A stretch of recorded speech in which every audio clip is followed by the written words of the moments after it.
East Palestine, Ohio is undergoing an ecological disaster because authorities blew up the train derailment cars carrying hazardous chemicals and press are being arrested for trying to tell the story.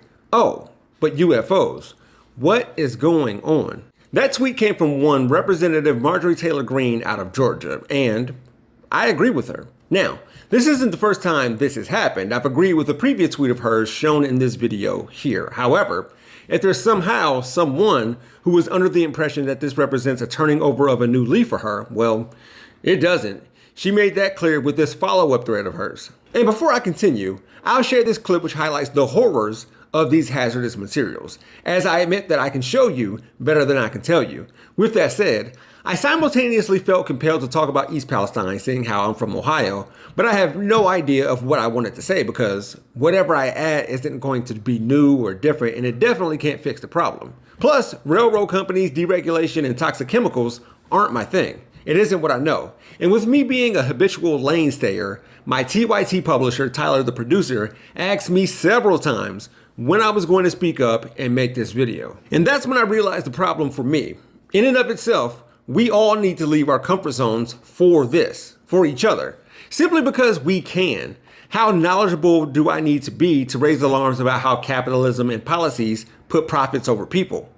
Again, especially when experts are letting this be known. It's here that I want to point out that contrary to what some think, many across the nation are reporting on East Palestine and Norfolk Southern.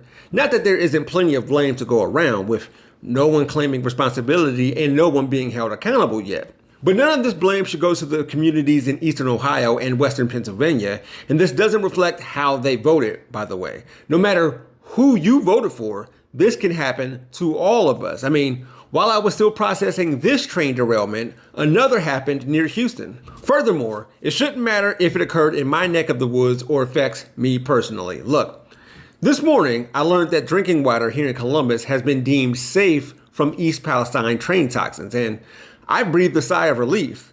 Then it occurred to me that there are people and pets within maybe a 10-mile radius of that train crash who literally can't do that. But also, can we even trust utility companies to tell the truth? If you were to live in the area, would you feel comfortable moving back into your home?